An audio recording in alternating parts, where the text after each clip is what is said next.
Welcome back, dudes. So what do you think? I just want to give a quick thank you to all those that have stuck around this far. You know, it is obviously a small channel, and we're doing our best to grow it, and I think this here is probably one of the biggest steps we've taken so far. But enough with that, let's just get started. And as always, welcome back to The Bants. I am your host, The Bants, and it is the end of the week. It is finally Friday, so it's time for our third and final What's Happening in Fashion this week, so let's just get started. And first up, we have our art stories for the day. And starting off, Kaws just announced that he's going to be releasing a vinyl edition of his small live figure. So if you are a fan of Kaws or just vinyl toys in general, definitely keep a lookout for that. It's going to be dropping sometime next week. Then Hypebeast released their guide to Art Basel 2017, the art exhibition that's going to be happening in Miami very soon. So if you are going to be there for that, I definitely give this a look. Then, and although this isn't necessarily art news, I do feel like it belongs here, Pantone released their color of 2018, which this time is ultraviolet purple. So will that affect art or fashion? Time will only tell, but at the very least, expect to see a lot more purple this coming year. And lastly, Steve Olson just released his newest exhibition at the Diane Rosenstein Gallery in Los Angeles. So if you happen to be interested in art and happen to be in LA anytime from now to mid-January, definitely go check that out. It's definitely a cool exhibit. Alright, and then moving on into fashion, the YouTube channel Show Studio just released a nice little interview with the duo behind Public School NY. So if you happen to be interested in anything they've ever done or a little bit of their history and background, definitely worth watching. Then Bape and Heineken released a small little lookbook for their capsule collection together, and personally, I think it's just okay. There's only a few pieces here, mainly a t-shirt, a jacket, and a full zip as usual, although I do really like the beer bottle bag. The rest of it just kind of seems very lackluster, and I'd only really give it a look if you happen to be just a super, super big Bape head. Then Japanese retailer Billy showed off their newest collaboration with Vans in the form of a couple velvet chukka boots, and personally, I think it is pretty cool. So if some of you may remember, the Velvet Vans pack was super popular last year, although for the most part, it was only available in women's shoes. Although here it looks like they finally made some for men, and I do like the colors they used. However, if you do have access to them, which will be kind of hard obviously because these are Japanese only releases, if you do get access to them, just be forewarned, they're not the most durable shoes. The velvet doesn't really hold up well, so if you do get them, you're going to have to take care of them. Then South2 West8 released a lookbook for their 15th anniversary collection, and it's a little bit too hit and miss for me. I do like quite a lot of the tops here. I think the use of different materials and colors and textures and just different patterns overall really make it a little bit more interesting than what you're used to seeing in like athletic tops. However, I am still not a huge fan of the sweatpants they used here.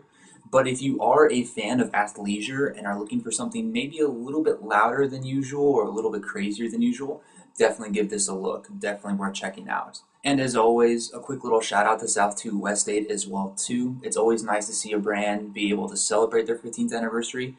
Hopefully they can keep it up for at least another 15 years. Congratulations, guys. Then Meanswhile dropped a lookbook for some more of their Fall/Winter 2017 collection. And for what it is, I think they did a really nice job with it. You can definitely see the hiking influence and the camping influences that are in these pieces. And personally, I really like seeing a lot of companies that are doing more of this subtle tech wear recently, which, I mean, yes, it's always been around, but not so much in the fashion scene. So seeing it done here and done very well is always, a nice sight to see. So if you are interested in maybe tech wear, but something a little bit more just subtle overall, definitely give this a check out. And speaking of techwear, Ingenious dropped another small little lookbook of a few new pieces, and I think they did a really good job with it. There isn't much here aside from a couple jackets and a couple bags, but even so, the materials here look like they're really top quality. The jacket designs overall, as well as the bags, look really well designed. If you are a fan of techwear, definitely worth checking out. Maybe you can pick up one or two pieces to go in with your overall aesthetic. Then NBA Lab released a new lookbook for their Fall/Winter 2017 collection, and I think they did an absolutely fantastic job with it. The jackets here look really warm and well constructed. There's a nice little bit of detailing here and there that you'd have to really look at to see, but even aside from that, the best part about these jackets is definitely the graphics.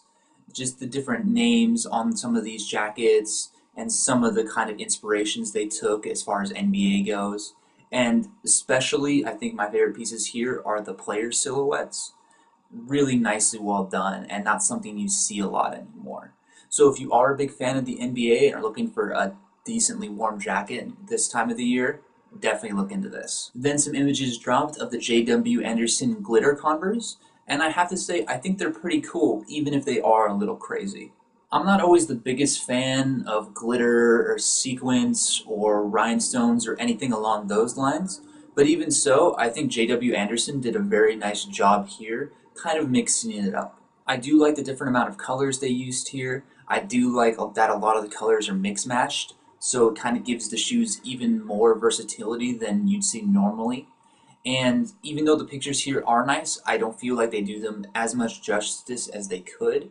I'd really like to see somebody rocking these out in the sunlight. So if you are looking for another crazy shoe to add to your collection, especially one that just gives off a vibe of, look at me, this is definitely a great place to start. Isabel Marant also released a Spring-Summer 2018 lookbook, and I have to say, I really like a lot of the designs here. This collection does go a little bit all over the place, as there is some contemporary pieces in here, as well as some athletic pieces in here, and you can even argue that there is some prep pieces in here as well too. But even so, I think they did a really nice job with a lot of the patterns here, a lot of the colors, a lot of the cuts. They all do kind of mesh together very well. But by far and above the best pieces in this collection are all the different chunky sweaters they did. Just the use of color and the designs and styles of these things, just absolutely amazing. So if you are a fan of prep or more kind of crazy contemporary styles, I definitely give this a look. There will be some pieces here that you might want for the following season. Eepmon and Rime came together with Alpha Industries to do a couple of jackets together, and I think they did a really great job with them. There's only a few designs here, but even so, you can definitely tell a lot of time and detail went into them. The colors, really nicely well done and really well coordinated. The small little details here and there, absolutely fantastic, as is on most Alpha Industries pieces. But by far and above the nicest thing here are the graphics they did on these jackets, especially up close.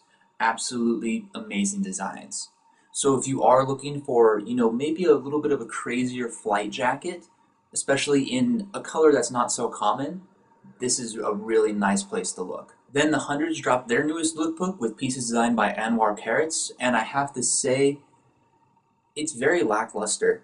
All the colors here, all the designs, if you had just told me this was just carrots, I would have believed you, because there's almost no Hundreds influence on here at all. But I do like the colors and the styles, but once again, for it being the Hundreds collection, it's nothing really fantastic. But if you are a fan of Anwar Carrots, I would definitely give this a look because it's definitely influenced by him. Then the North Face released their last lookbook for Fall/Winter 2017, and even though I'm not a huge fan of the brand, I still think they did a really good job with some of the pieces here. The colors here are really nice and subtle. A lot of the pieces have a lot of really well thought out detailing in them, and more importantly, especially when it comes to a lot of warm clothing, they did a really fantastic job of making these pieces able to be layered correctly, which I think a lot of companies don't do nowadays. So if you are looking for, maybe a jacket or a vest or something that has a little bit more detail than you're used to, is very warm, and looks good overall in an outfit, this is not a bad place to start. And lastly, G-Star Raw and Aitor Thrope released their newest Raw research collection together, and even though the pictures don't do it a lot of justice, I can already tell that it's going to be fantastic. I wouldn't even really consider this my opinion, but more so kind of a fact, and that's that Aitor Thrope is kind of overlooked as far as how much of a genius he is compared to a lot of the other young designers nowadays. And you can really see that in a lot of the raw research pieces he does. And unfortunately, there's only a couple of photos they released in this lookbook, which is really kind of a shame because it really takes a lot of time and effort to go over every single piece that he does to kind of really get a feel for how technical and how much effort and design went into them. But even so, with the few photos we see here, you can kind of start to get a feel for it. But I would say if you are a fan of techwear, and you do have access to look into these pieces, I would look into them as soon as possible. Alright, and with that, let's move on to the articles for the week. And starting off, One Granary put out a really well-written article about the idea behind how important is education in the fashion industry as far as designing. If you are looking at going into college for fashion, be it at a fashion college or an art college, or even if you're kind of just interested in just the philosophy behind what it takes to design clothing and whether that needs like a degree behind it, this is definitely worth the read. One of the better articles this week for sure. Then, and although not entirely fashion related, Popular Science put out a really nice article about kind of the psychology that goes behind buying a lot of things, especially at bargain prices, and why it's not necessarily the best idea. So if you are interested in kind of the psychology that goes into just buying and selling clothes, or in this case just any material thing in general, definitely worth a read. Very insightful piece. Then Surface put out a nice little article basically overviewing Miroslava Duma, and although she is very relatively new to the fashion scene, she's put a huge investment into bringing tech into the industry to help with more of the environmental issues and the ethical issues behind fashion. So if you are a fan of, what it takes to become a greener fashion company or just more ethical standards of fashion or even just tech and fashion overall, definitely an interesting article worth reading. Then Paper Mag put out a nice little interview with Dries Van Noten. So if you happen to be a fan of his work or just kind of the chaos that surrounds the fashion industry, definitely an article worth reading.